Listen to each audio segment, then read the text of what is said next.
My name's Donna Johnson. I grew up in northern Illinois on a farm and came to Door County in 2012 and have been here and enjoying it very much. I am a member of the Belles Lettres poetry group.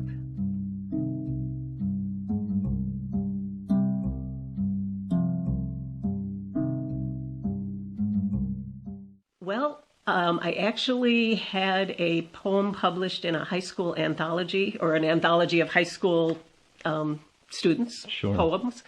And then it was very sporadic that I wrote poetry. Usually it was my holiday missive that I would put in the form of a poem of some sort. So it was maybe annually that I wrote for many, many years. But once I moved up here to Door County and went to the Dickinson Poetry series, and as a result of participating in the open mic and reading a poem, I was asked to be part of the Belles Lettres poetry group.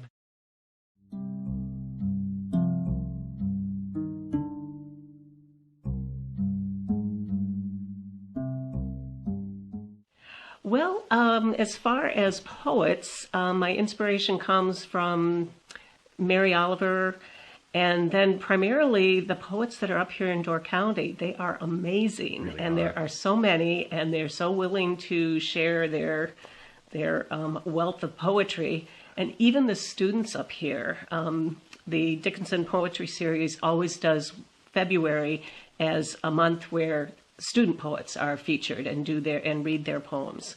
And I'm just blown away at the talent that comes out of those students. I call it a wellspring of creativity up here in Door County. I've long claimed that there's something in the water up here.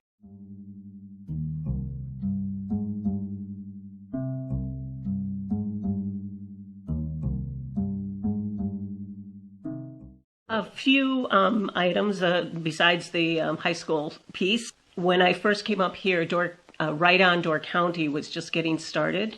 And Leadership Door County, which is a class that takes place over 8 months and does a class project to benefit the community. That particular year, the Leadership Door County worked in conjunction with Right On Door County and put out a call for poems and published an anthology of poems as a kickoff to Right On Door County's ventures up here in literary arts. So I had a poem that was selected for that. And then in 2015, I was part of a group that read and selected poems to be an anthology. It was the project that Estella Lauder, the Door County Poet Laureate at the time, conceived and brought to fruition. So that was published in 2015. It was called Soundings. Had a poem in there. And then I did have a poem in the 2017 Wisconsin Federation of Poets. The Door County Poets Collective is doing a second anthology, and I have a poem that was selected for that one as well.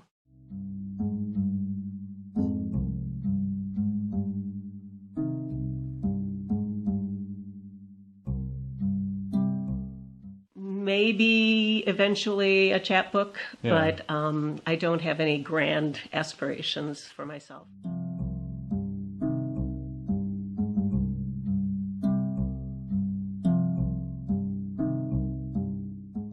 Oh boy, it's so personal, it's different for everyone. For me, poetry is not only inspirational, but for me personally, it's a way of expressing myself. I often find it difficult to express myself verbally off the cuff, but if I have a chance to write it down, then it generally comes out a little easier and clearer, and often on a first try. I'm surprised often at how well things come out. They just kind of spill out once I sit down and actually get myself to start writing.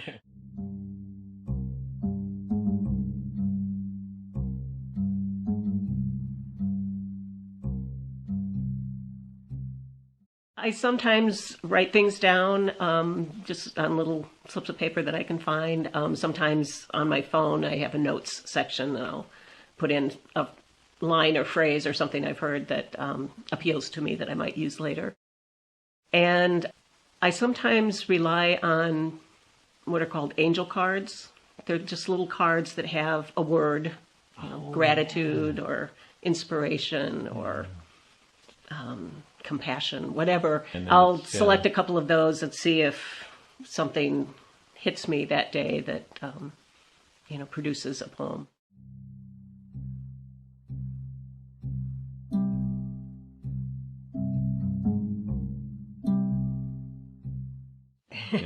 Well, I would just love to see it to continue and thrive and grow, extend its reach beyond the little pockets where it is currently. And I think we're making strides. I know up here in Door County, they are trying in various ways to include people and get people excited about it and comfortable with poetry. Sometimes people think, "Ooh, poetry, I don't understand that at all," but or you have to follow these rules in order to write a poem, and that's been out the window for quite some time.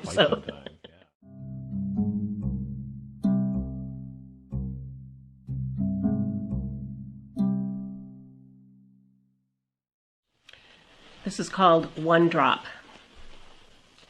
One drop, a micro-empire, seemingly fragile, but holding infinite power, infused in all, essential to life, glorious in its transformations, liquid, solid, gas, droplets to rivers, to oceans, snowflakes to drifts, to glaciers, gases to stars, to galaxies. One drop, joined with another and another, can bore through stone, move mountains, form rust, provide nourishment, create a rainbow, shape the clouds, rouse emotions, unleash devastation, provide solace.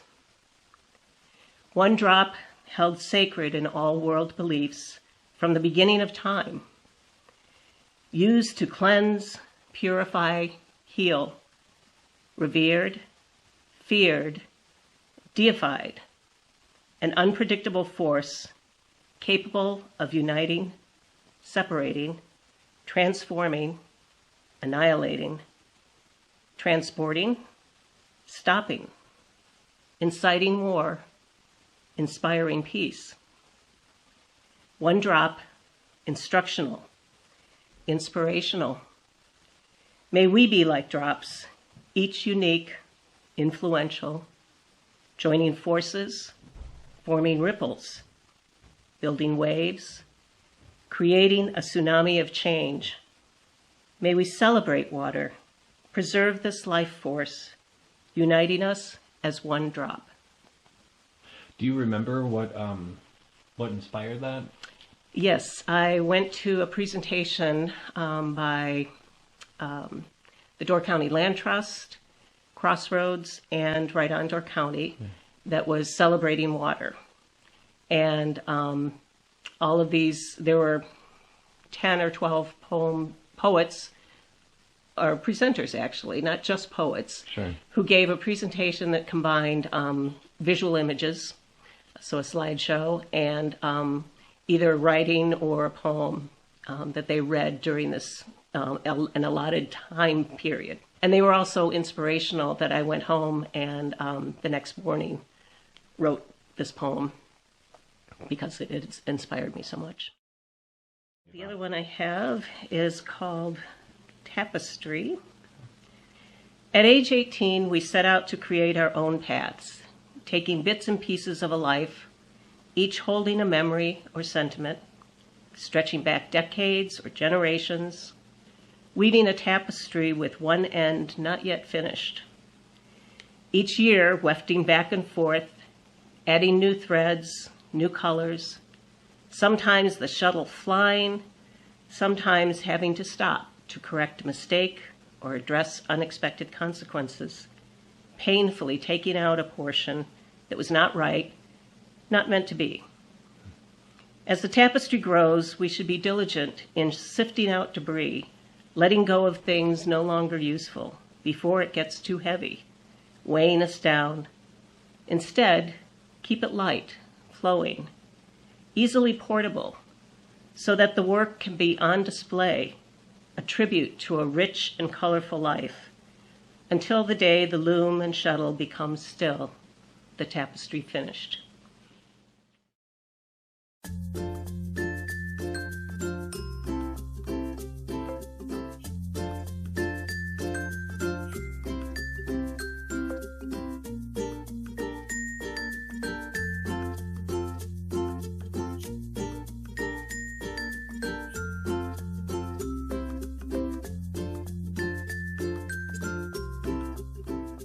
Donna Johnson. I hope that you spend April reading poems to your heart's content.